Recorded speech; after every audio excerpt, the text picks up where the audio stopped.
जय श्री राम सभी सनातनी भाइयों को। दोस्तों आज हम बात करेंगे महाराष्ट्र की देवेंद्र फडणवीस जी की।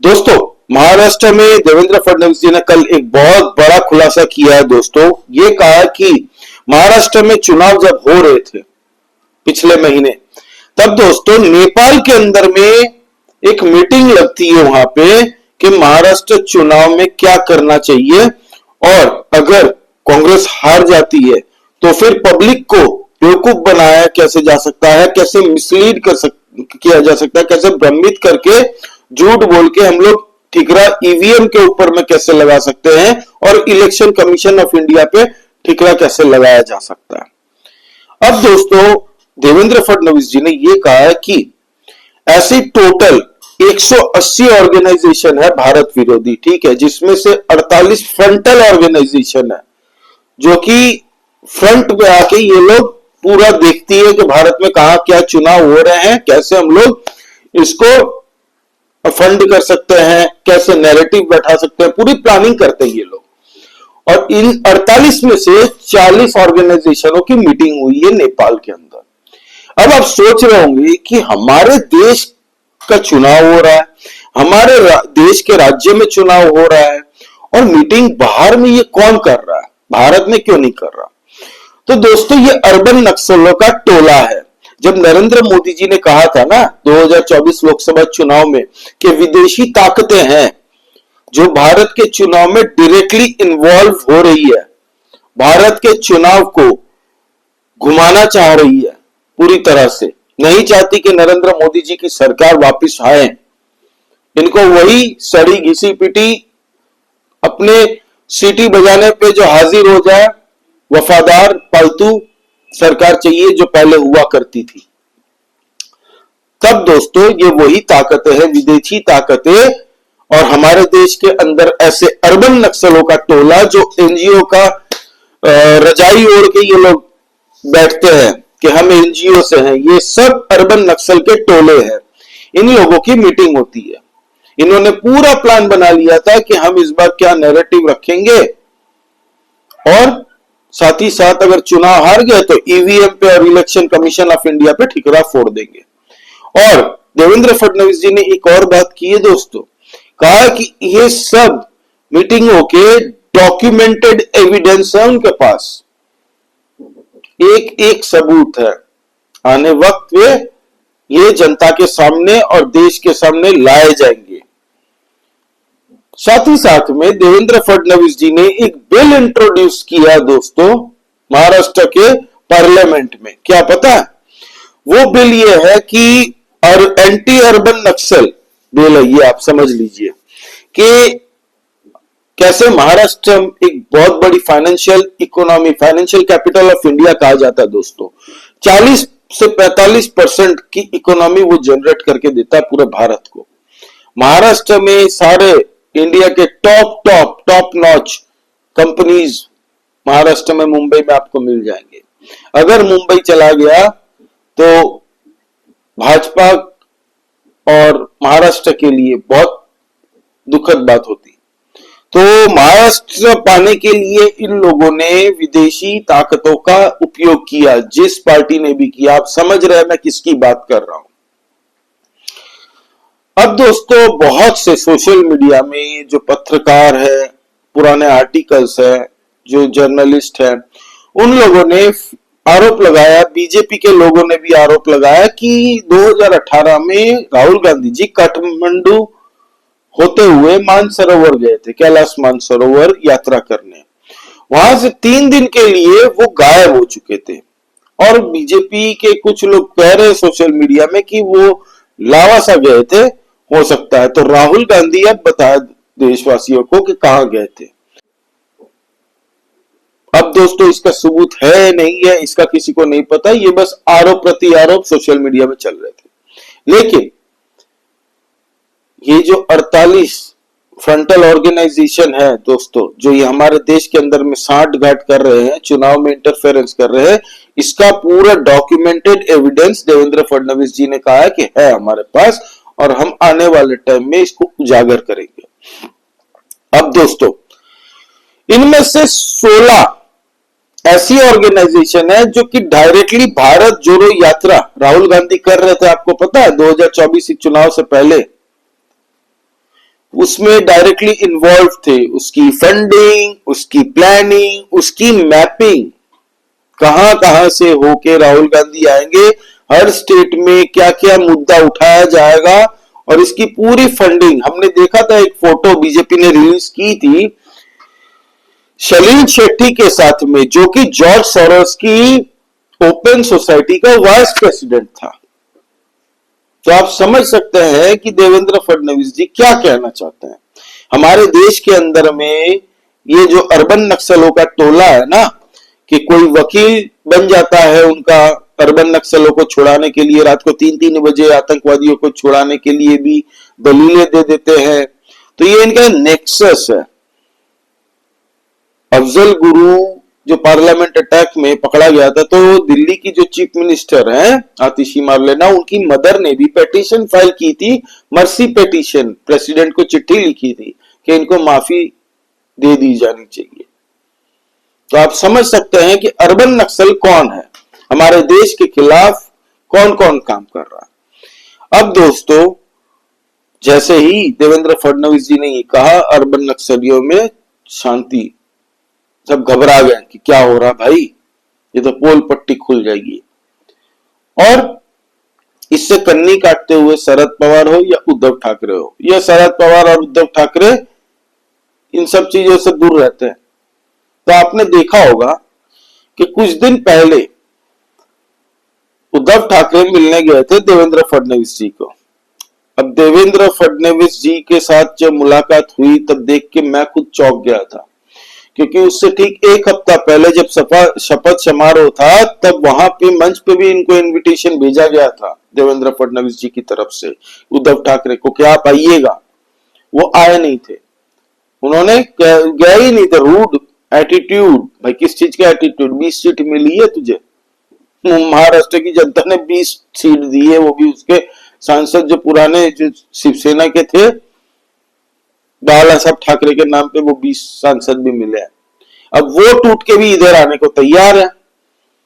तब इनको पता चल गया कि भाई उनके सांसद भी गालियां दे रहे होंगे ना कि उद्धव भाव ऐसे नहीं चलेगा, आप वहां पे जाओ बात करो, नहीं तो हम लोग निकल रहे हैं उधर अपना बोरिया बिस्तर लेके।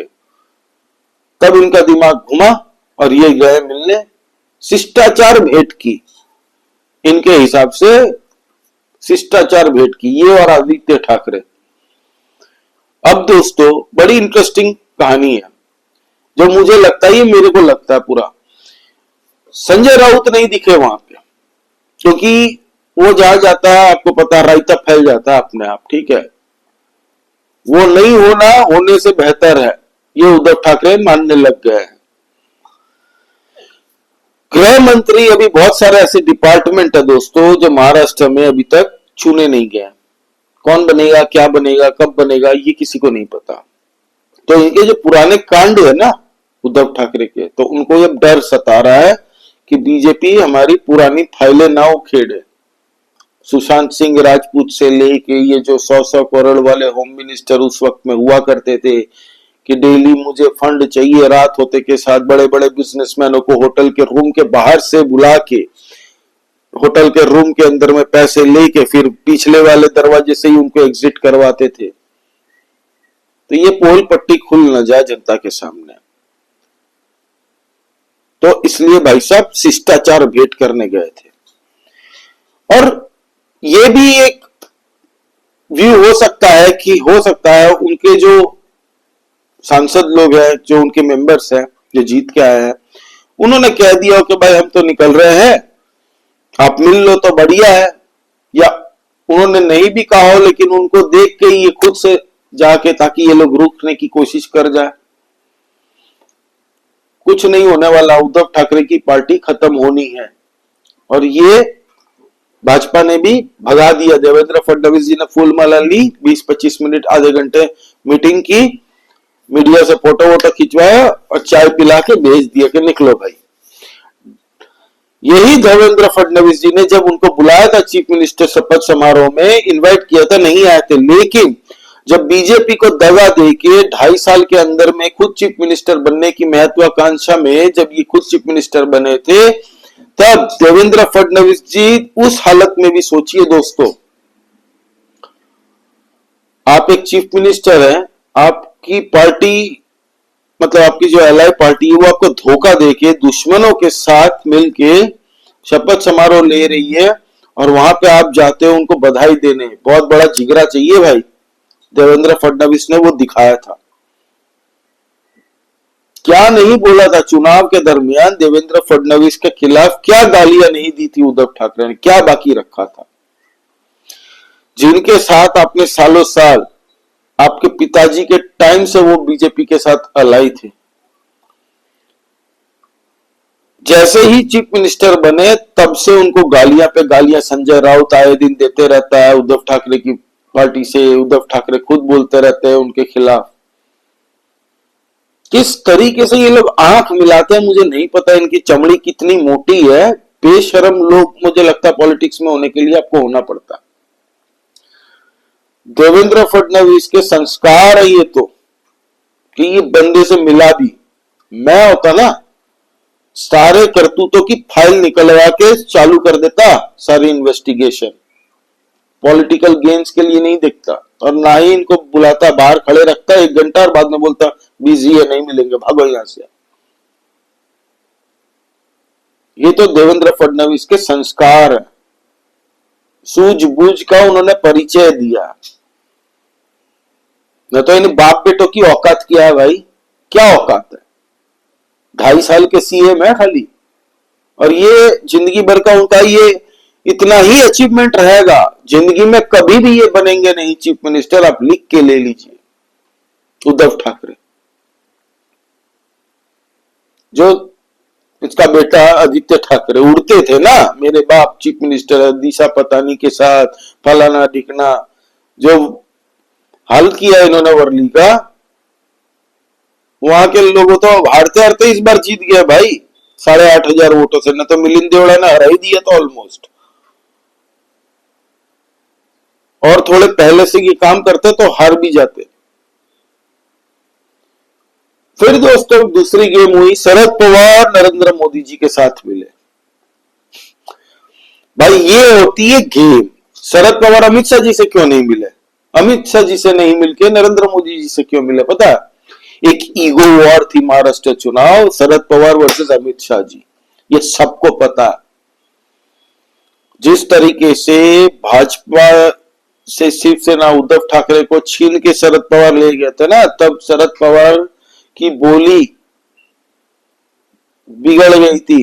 उन्होंने कह दिया था सरकारें भाजपा सोचती है कि उनकी है, जब चाहे तब हम सरकार बना सकते हैं और तोड़ सकते हैं। और उद्धव ठाकरे को ऑफर दिया और उसने एक्सेप्ट कर लिया, क्योंकि उसको पता था कि सामने जिसको मैं तोड़ूंगा उसकी औकात क्या है। वो 2.5 साल के लिए क्या, 2.5 महीने के लिए भी चीफ मिनिस्टर बन जाता। अगर उस टाइम में सिर्फ 2.5 महीने बचे रहते ना, तो चीफ मिनिस्टर बनने की महत्वाकांक्षा में वो 2.5 महीने के लिए भी बन जाता उद्धव ठाकरे। वो पता था कि चीफ मिनिस्टर की खाली कुर्सी दे दूंगा ना इसको, तो ये खुश हो जाएगा भाजपा को। तब अमित शाह जी ने देखा था, सोचा था, और ये मन में ठान लिया था कि भाई चाणक्य तुझे महाराष्ट्र, सब चाणक्य का टैग दे दिया था। अरे चाणक्य तो असली शरद पवार, ये राजदीप फाजदीप, रवीश कुमार, अजीत अंजुम, ये जैसे इनके जो रसगुल्ले है ना लटकते हुए राहुल गांधी जी के, ये इन्होंने चाणक्य बता दिया था शरद पवार को उस वक्त में। अमित शाह जी कागजी चाणक्य। फिर क्या हुआ, सरकार बनी, उद्धव ठाकरे की पार्टी ही टूट गई और सरकार फिर से भाजपा ने बना ली। और सिर्फ इतना ही नहीं भाइयों, अजीत दादा को भी शरद पवार की पार्टी तोड़ दी। आज देख सकते हैं शरद पवार कहां खड़े हैं। 10 सीट खाली जीत के आए, 10 सीट शरद पवार जैसे लोगों को बता दिया कि उनकी औकात कहां पे। फिर तो शरद पवार क्यों मिलने आए थे दोस्तों? मेरे हिसाब से शरद पवार ने समझ लिया कि भाई मेरी राजनीति तो खत्म हो गई, लाइफ टाइम मैंने अपने जो करना था कर लिया। अजीत दादा भी चले गए, अब तो अपनी पार्टी एनसीपी एकदम बढ़िया से लेके पार्टी का कंपनी का बोर्ड उठा के अजीत दादा के साथ है अब तो। तो शरद पवार ने सोचा होगा कि एक बार बात करते हैं कि मनभेद मत रखिएगा मोदी जी, जो हुआ ठीक है। उनके भी तो एमपी लोग इधर आने की तैयार है ना भाई, खबरें तो हर जगह से आ रही है। 8-9 एमपी उनके तैयार है आने के लिए इस वक्त में भाजपा में। मिशन 272 बीजेपी का अभी भी ऑन है दोस्तों। बीजेपी ने महाराष्ट्र चुनाव खत्म होने के बाद मिशन 272 ऑन कर दिया, एक्टिव कर दिया। कुछ टाइम रुकिए, आपको पता चल जाएगा बीजेपी 240 से 272 कैसे पहुंच रही है। थोड़ा मुश्किल होगा कहीं कहीं, लेकिन कोशिश जारी है बीजेपी की। तो अब शरद पवार ने देखा कि भाई मेरे जाने के बाद मेरी पार्टी को मेरी बेटी संभालेगी, सुप्रिया सुले जी। इनकी तो चलती नहीं है, इस बार 10 सीट मुश्किल से आया और मेरा भांजा अजीत जी 41 सीट लेके आए। तो वो समझ गए एनसीपी अब मेरी चली गई है। तो अब अगर नरेंद्र मोदी जी से मिलके कुछ बात करके एडजस्ट हो सके कि मेरी बेटी का थोड़ा देख लीजिए, इस साइड में भी आप थोड़ा हो सके तो ये करने के लिए वो गए थे। उन्होंने उद्धव ठाकरे का भी पल्ला झाड़ लिया होगा भाई। शरद पवार दिमाग से लड़ते हैं, उन्होंने कांग्रेस से भी पल्ला झाड़ लिया होगा अभी तक। तो उनकी आप बात, उनको जो करना करो, आप मेरे से बात करिए, मेरी ये पॉइंट है, आप अगर एक्सेप्ट कर सके तो बढ़िया है। और एक फ्रेंडली रिलेशनशिप दिखाने के लिए कि नहीं भाई खाली उद्धव ठाकरे वहां जाके फूल देने से नहीं होगा, मेरे को भी जाना पड़ेगा, क्योंकि उनकी पार्टी के लोग भी तो बीजेपी के टच में है भाई, बीजेपी और अजीत दादा के टच में, और उधर से उद्धव ठाकरे के, तो इसलिए ये मिलने आए थे। बाकी चुनाव के बाद अल्टीमेट चाणक्य कौन है सबको पता चलता है दोस्तों, सबको पता है। और यही राजदीप ने स्टूडियो में बैठ के जब बोला गया था ना, अमित मालविया ने जब धोया था अपनी भाषा में, हंस के टाल दिया था इस बात को। तो ये टोटल नैरेटिव है दोस्तों। जो अर्बन नक्सल हमारे देश के अंदर में काम कर रहे हैं ना, इसके अगेंस्ट में एक बिल इंट्रोड्यूस किया है देवेंद्र फडणवीस जी ने, और इस पे अब होगा एक्शन। अभी महाराष्ट्र चुनाव में डिपार्टमेंट भी तय होने हैं बहुत सारे ऐसे, किसको कौन सी मिनिस्ट्री गई, क्या हुआ, तब देखा जाएगा क्या होता है। होम मिनिस्ट्री किसको मिलती है देखना जाए। नीतीश राणे को दे दे तो मजा आ जाए भाई, उद्धव ठाकरे की नींद खराब हो जाएगी कसम से, पागल हो जाएगा वो बाप बेटे दोनों, पागल होकर मुझे लगा संजय राउत के कूटने ना लग जाइए लोग। नीतीश राणे को दे दे होम मिनिस्ट्री, सारी सुशांत सिंह राजपूत से लेके सारी फाइलें खुलेंगी। इनके जो महाराष्ट्र का बेड़ा गर्क करके रखा था दोस्तों, पूरा भ्रष्टाचार का खुले आम अड्डा बना दिया था, क्राइम बढ़ गया था, लॉ एंड ऑर्डर तार तार हो गए थे। सबको पता है महाराष्ट्र में जो गया है एज ए टूरिस्ट भी उस वक्त में पता है, किसी के रिलेटिव रहते हैं उनसे अगर बात भी कर लो तो वो बता देंगे। यही रीजन था कि मुंबई मेट्रोपॉलिटन रीजन में भी उद्धव ठाकरे को इस बार वोट नहीं मिले ज्यादा। ना गांव में तो कोई जानता ही नहीं है इन बाप बेटों को, कभी गए ही नहीं थे 2.5 साल के टेन्योर में। ये ऐसे चीफ मिनिस्टर थे, फेसबुक और सोशल मीडिया से सरकार चलाते थे, गांव गांव में गए नहीं है। एकनाथ शिंदे जी ने कैसे उनकी प्यार करते, क्यों लोग प्यार करते उनको पता है महाराष्ट्र पे, हर एक गांव में जा जाके वो लोगों के साथ बैठ के जमीन में खाना खाते हैं, लोगों के साथ घूमते हैं। ऑफिस में वो उतना ही समय बिताते हैं जब फाइल वाइल में साइन करना रहता है, या मीटिंग बुला के काम समझना रहता है, या मीटिंग करनी होती है, बस। बाकी वो प्लान करते हैं कि कल इस तरफ जाऊंगा, कल इस रीजन में जाऊंगा, यहाँ पे पानी की समस्या तो क्या कर सकते हैं। इसीलिए उनको प्यार किया जाता है महाराष्ट्र में। उन्होंने 2.5 साल में काम अच्छा किया है। हाँ, समय कम था। उद्धव ठाकरे ने जो दुष्कर्म किए हैं महाराष्ट्र के अंदर में, उसकी फाइल पोल पट्टी नहीं खुली, तो उद्धव ठाकरे यही करने गया होगा कि भाई देवेंद्र फडणवीस जी को गुस्सा मत रखो, थोड़ा मिलके आओ, थोड़ा एटलीस्ट आए तो मेरी फाइलें ना खुले। लेकिन फाइलें खुलना निश्चित है, नीतीश राणे बन जा, मजा आ जा। और कांग्रेस की जहां तक बात है भाई, तो कांग्रेस की सरकार है अब। अशोक वानखड़े, अजीत अंजुम, आशुतोष हमारे, यही लोग चलाएंगे। यही लोग को दे दो पार्टी, ध्रुव राठी, इनके इन सबको ही दे दो। वो आकाश बनर्जी की क्या नाम है उसका, उसको, ये लोग को दे दो। यही लोग आपकी पार्टी चलाएंगे। कांग्रेस अब खत्म हो चुकी है महाराष्ट्र में, उनका एग्जिस्टेंस खत्म। चाहे वो मिलिंद देवड़ा हो, संजय निरुपम हो, सब इधर आ चुके हैं। तो एनीवे दोस्तों, ये अर्बन नक्सलों के मैटर में बहुत मजा आ रहा है। और ये आपको कैसा लगा आप प्लीज कमेंट करके बताइए। लाइक कीजिए इस वीडियो को दोस्तों। नया चैनल, हम लोग इंटरनल पॉलिटिक्स डिस्कस करते रहते हैं, तो प्लीज भारी मात्रा में सब्सक्राइब कीजिए, हौसला बढ़ाइए। हम लोग वीडियो लाते रहेंगे। कल दोस्तों रात को एक वीडियो लाई थी, वो भी आप चेकआउट कर सकते हैं। वो राहुल गांधी जी और पार्लियामेंट में जो अभी चल रहा है उस पर वीडियो मैंने बनाई है, तो वो भी चेकआउट कर सकते हैं। जय श्री राम सभी सनातनी भाइयों को। जय हिंद, वंदे मातरम।